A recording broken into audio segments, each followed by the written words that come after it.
Утрински брифинг, кој го следите преку нашиот портал Слободна печат, а и преку Радио Клуб FM, што на овој начин ја ме доведе во ситуација да ви кажам добро утро наши гледачи и наши слушатели.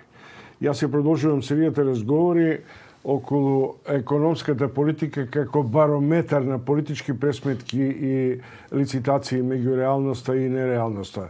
Мој гостин е професор Ванчо Узунов. Добар ден, добро утро. Добро утро. Дали имаме веќе рамен данок во даношната политика меѓу СДСМ и ВМРО-ДПМ? Дали тие се изедначија во политика во која веќе не можете да разграничувате некаква идеолошка матрица? Добро утро уште еднаш. Состем кога на часови са беле кога почнам, тоа мило ми. Јас се надевам дека одговорот на ова прашање е негативен. Се надевам да што тоа е добро за државата, да биде не само да биде различно, туку да многу јасно гледат граѓаните што е политика на рамни даноци, што е политика на прогресивни даноци и што тоа носи за општеството. СДСМ привремено, да речем, условно замрзна наредни 3 години, ВМРО излегува со концепција Трајко Славевски овде ја соопшти, не само 10, туку и 9 и 8. Дали и тоа на одреден начин е лицитација на рамништето на политички популизам или реална економска политика? Апсолутно популизам. Популизам и тоа очен популизам. Он сака да каже дека сега влегува во една, ние во економијата викаме трка до дното. Значи, ќе се надпреваруваат сега кој повеќе ќе намали даноци, не само што ќе бидат рамни, него и пониски стапките, додека ја не знам на крај не стигнеме до нула. Ама не одговара веднаш на другите неколку прашања што следат од тоа. Тоа е само една понуда што треба да биде привлечна во смисла се додека граѓаните ние тоа погрешно го смета, данокот го изедначуваме со казна. Па еве ја ви ги намалувам казните, јас сум добар, гласајте за мене. Но тоа е многу погрешна политика. И јас се надам дека СДСМ нема да прифати, но тоа е ствар на партијата. Зашто е погрешна? Прво, прво го намалува приходот од државата, во буџетот на државата. Значи ги има помали приходи од најнормалниот буџетски извор, даноците. И акцизите, тие се најнормален извор на приходи во секој буџет, најголем дел. И ако тие ги намалуваш, а од друга страна збори дека ќе ги зголеми издатоците за разни намени, тоа е посебна работа, таа дупка со што ќе ја покрие? Со буџетски дефицит и задолжување надвор. Ние немаме акумулација. Нема трето. Меѓутоа тоа не го кажува, затоа што тој ќе звучи непопуларно и застанува до тука. Тоа е едната работа што се однесува до балансот меѓу приходи и расходи во буџетот. Втората што е уште по-лоша работа е фактот дека со тоа он ја влошува, што не е подобро, ја влошува ситуацијата со социјалната рамноправност на граѓаните во оваа држава.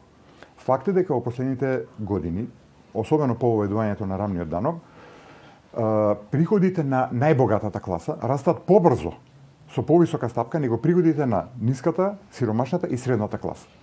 И во таа релативна смисла, богатите стануваат побогати, а останатите да се среќни да останат на тоа ниво на кое се, да не осиромашат. Ама Узунов, ја слушам министеркава вели, анализата што е правеле со воведувањето на прогресивниот данок покажува негативни импути, дека за 50 милиона е намален приходот благодарејќи на тоа. Веројатно е заради фактот дека значаен дел од тие приходи предприемачите па и поединци ги селеа надвор и така натаму. Тоа е суштината, значи дека бил донесен целиот концепт без да биде спроведена сите технички работи околу неговото добро имплементирање. Добро.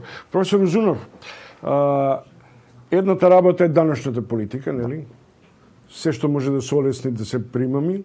Другата е почнува нов тип на лицитација во која државата определува ќе се зголемат платите за 25%, просечната плата ќе порасне, што значи дека пазарот на одредување либералните критериуми на економијата се напуштени. Дури имаме период на СДСМ каде што се врши својден државен интервенционизам во дополнување на платите за оние што ќе примат, без оглед какви се резултатите на тоа. Да. Гледано генерално и на долг рок, таа политика не е добра. Гледано на краток рок, има оправдување некакво во следно. Факт е дека со текот на претходните години, заради тоа што имаше вишок на работна сила во Македонија, она невработена работна сила, и заради немоќта на синдикатите, ама тоа не е само во Македонија насегаде, но влијаеше, фактички платите беа замрзнати на многу формално не беа замрзнати, меѓутоа пазарно беа оставени на многу ниско ниво.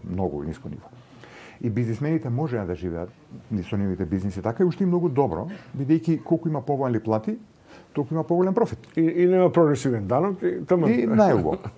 И тоа требаше да се направи еден импулс, да се тоа почне да се променува. Добро. И тоа со ова едно кратно или неколку кратно зголемување на минималната плата, значи ако зголемиш минималната, се очекува и сите останати полека да растат. Па ако треба нека биде еден период од 2 години, тоа малци помогнато, тоа делува добро, затоа што ако се одлепи таа спирала, почнат и платите да растат, тогаш таа политика треба да се прекине. Она што е добро, исто така што сега мислам, не е добро на друг аспект, ама од аспект на платите е добро, е што Македонија го решава проблемот на невработеност, а сега има недостаток на работна сила, особено за некои квалификации. И платите тука и природно ќе растат. И веќе растат. За некои струки, што порано беше очајно да ги работиш, сега веќе имаш подобри приходи него некои струки. Дефицитот на пазар на труд ќе предизвика всушност количество на зголемување на интерес. И тоа е тоа сега, значи еден дел од нашиот проблем со невработеноста го реши побарувачката за работна сила во Германија и другите развиени европски земји, другиот почна да го решава овие наши политики. Сега останува едно битниот долгорочен дел, квалификување на таа работна сила. Добро образование, вештини и квалификации на таа работна сила, што останува овде и треба да се вработи. Имаме ли концепт? Концепт во кој, например, сега треба да работиме на образование за да ги добиеме ефектите после 10-15 години. До толку повеќе што сега динамично се променуваат цели професии кои ќе исчезнат, цели нови занимања кои ќе се појават на сцена, во кои друг тип на образование ни треба. Освен хуманистичко, ни треба прилично остручување и вештина.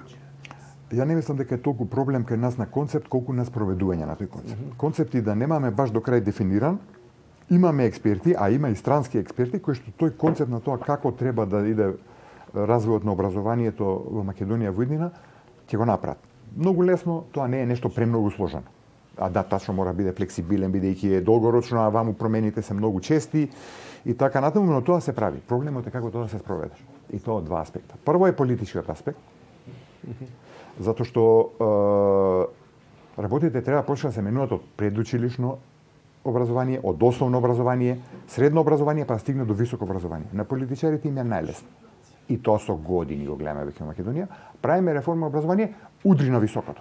Затоа што има најмал број професори кои што и не стојат лошо во општеството и да се бунат никој не ги жали и глумиме реформи во образование. А никој не ќе се нафати со реформи таму кај што се најтешки во основно образование. Со сите тие учители и учителки, не е пежоративно, баш со дигнитет професии, во мали места, кај што е многу тешко, никој не ќе да отиде да живее туку така. Како тие луѓе да ги доквалификуваш, мотивираш и така натаму. И ако тука почнат реформи, тоа на партиите им изгледа многу бркање, матење на водата и ка седи мирен таму, глуми реформи со високо образование. Тоа е едниот концепти на развојот на образованието. Другиот концепт е на практично на создавање на социјални и добри култивирани услови во кои децата ќе учат. Ние се доведеме во ситуација Основното училиште Киро Глигорово центар да не биде синоним на обнова на училишниот парк, да речем условно, иако досега практично нема, не памтам дека во некое друго, освен реконструкција има инвестиции. Во физичка, а особено не во опременоста. Да, значи треба да има инвестиции и во физичка инфраструктура на училиштата и тоа добро и во центарот на Скопје, како што е училишто Киро Глигоров, ама и во други места. А особено ова што го збориме во тој софтвер, не хардвер на образовниот систем, добри програми наставни и уште повеќе доквалификација и учење на учителите. Учителот бил и останал основа на развојот на една личност, кога е дете. Узунов, рековте вештини. Да. Дали е тоа системот во кој така наречената преквалификација треба да ја оспособи работната сила за побарување овде во Македонија, а не за заминување во странство, затоа што ние предполагам дека не го напуштаме концептот на привлекување на странски инвеститори кои веројатно ќе доаѓаат меѓу другото не само заради ефтина работна сила, туку и заради стручна и способна. Да, видете, вештини, заради точно тоа што го рековте, ние го викаме во економијата поклопување на квалификационата структура на побарувачката и понудата на работна сила. Сега има потреба од работна сила, фирмите бараат на дневна основа нови вработници. Не дека нема кој да се јави да работи, меѓутоа нема ни приближно слична квалификација на бараната. Тоа е последица на многу работи.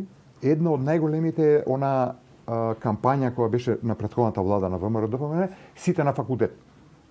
И тие што нема да ги најдете сега да можат да се вработат кај фирми што барат работна сила, ќе ги најдете кај мене, чекат магистарска одбрана.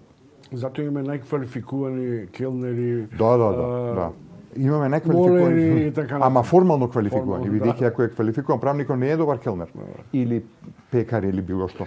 Узунов, околу макроекономските концепции на предизборната кампања, веројатно средишното ќе биде на потребата за стимулација на иновативноста и на новите ноу-хау. Ние досега за оваа дисциплина зборувавме врз основа дојдоа странците во слободните зони, нешто научивме од менаџирање, од линии машински така натаму. Но тоа не е основниот концепт. Тука го нема домашниот фактор.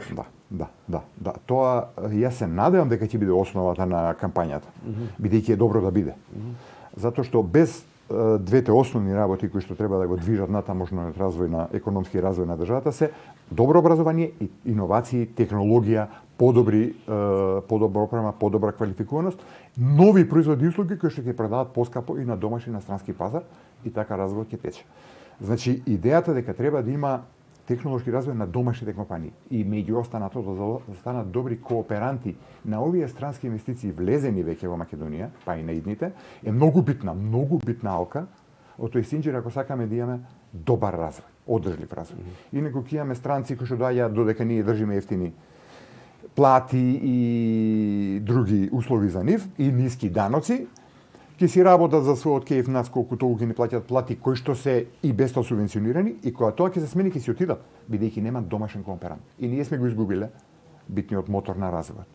Затоа тоа многу битно е да биде дел од таа кампања и потоа од политиката и јас се надам дека све субвенционираме. Ќе има ли крај бидејќи практично буџет кроењето на буџетот базира на потрошувачка, не на создавање на приходи.